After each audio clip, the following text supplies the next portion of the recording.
ఈ దేవాదుల ప్రాజెక్టు ఆనాడు దివంగత నేత వైఎస్ రాజశేఖర రెడ్డి గారు 2004లో శ్రీకారం చుట్టడం జరిగింది. జలయజ్ఞంలో భాగంగా ఉమ్మడి వరంగల్ జిల్లా, ఆనాడు వరంగల్ జిల్లా, ఈనాడు ఉమ్మడి వరంగల్ జిల్లాకి గోదావరి నీటితో ఈ ప్రాంతాన్ని సస్యశ్యామలం చేయాలన్నది ఆనాడు ఇందిరమ్మ ప్రభుత్వం యొక్క లక్ష్యం. అంతకుముందు ఉన్న ప్రభుత్వం 2001లో శ్రీకారం చుట్టినా దాన్ని కార్యరూపంలోకి దాల్చలేకపోయారు.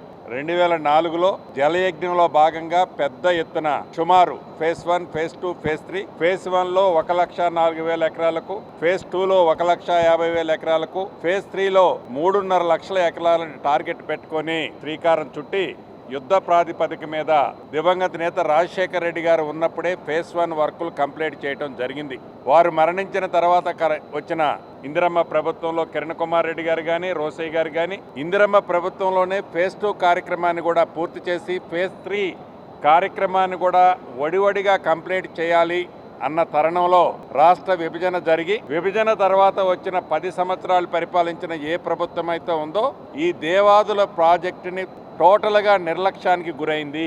ఆనాడు 2006-07 యూపీఏ గవర్నమెంట్ కేంద్రంలో ఉన్నప్పుడు దివంగత నేత రాజశేఖర రెడ్డి గారు దీన్ని ఏఐబిపి స్కీమ్లో చేర్చిన ఘనత ఆనాటి ఇందిరమ్మ ప్రభుత్వానిది.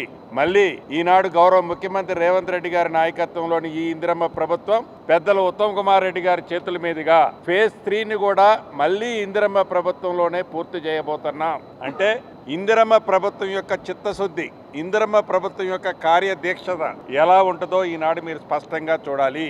గడిచిన 10 సంవత్సరాల ఆనాటి ప్రభుత్వం కేవలం కొత్త ప్రాజెక్టులు చేస్తేనే వాళ్ళ జేబులు నిండుతాయని, కొత్త ప్రాజెక్టులు చేస్తేనే వాళ్ళ చలాపలకాలు అక్కడ వస్తాయని తాపత్రయమే తప్ప ఉమ్మడి వరంగల్ జిల్లాకి కానీ, అటు పాత నల్లగొండ జిల్లాలోని ఈనాటి సూర్యాపేట జిల్లాకి కానీ, ఇటు కరీంనగర్ జిల్లాలోని సిద్దిపేట జిల్లాకి కానీ ఆయకట్టు వస్తుంది అనే సోయి లేకుండా కొద్ది డబ్బుతో ఈ అద్భుతమైన కార్యక్రమాన్ని పూర్తి చేయొచ్చు అనే కార్యక్రమం ఆలోచన లేని కారణంగా ఈ దేవాదుల ప్రాజెక్టు పూర్తిగా ఆనాటి ప్రభుత్వ ఘన కార్యాల వల్లనే ఇది నిర్లక్ష్యానికి గురైంది.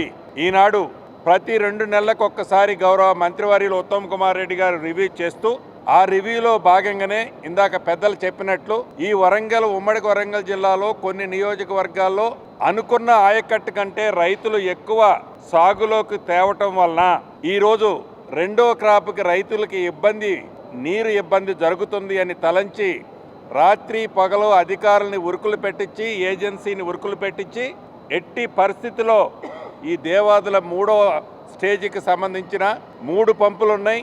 ఈచ్ పంపు సుమారు 800 క్యూసెక్కులు. ఈ 800 క్యూసెక్కులతో ఒక లిఫ్ట్ని కనుక ఆపరేట్ చేసినట్లయితే ఏదైతే సుమారు 65 నుంచి 70 వేల ఆయకట్టు ఈనాడు ప్రమాదంలో ఉందో ఆ ప్రమాదం నుంచి సురక్షంగా సాగుకి రైతన్నకి ఇబ్బంది జరగకుండా దానికి నీళ్ళు ఇవ్వచ్చు అని ఈ యుద్ధ ప్రాతిపదిక మీద ఒక పక్కన బడ్జెట్ సమావేశాలు ఉన్నాయి. ఇందాక పెద్దలు చెప్పినట్టు బడ్జెట్ సమావేశాల కంటే కూడా రైతన్నుల శ్రేయస్సే ముఖ్యం ఈ ప్రభుత్వానికని గౌరవ ముఖ్యమంత్రి రేవంత్ రెడ్డి గారి సూచనలతో యుద్ధ ప్రాతిపదిక మీద ఇరిగేషన్ శాఖ మంత్రి గారు, ఇన్ఛార్జ్ మంత్రి గారు నన్ను కూడా ఎంటబెట్టుకొని ఎంత పొద్దుపోయినా అది రాత్రి 12 కానీ 1 గంట కానీ 2 కానీ ఒక్కరోజు లాస్ అయినా రైతన్నలకు నష్టం జరుగుతుందని తలంచి ఎంత పొద్దుపోయినా ఈరోజు దీన్ని ఓపెన్ చేయాలనే పట్టుదలతో ఈరోజు ఇక్కడికి రావటం జరిగింది.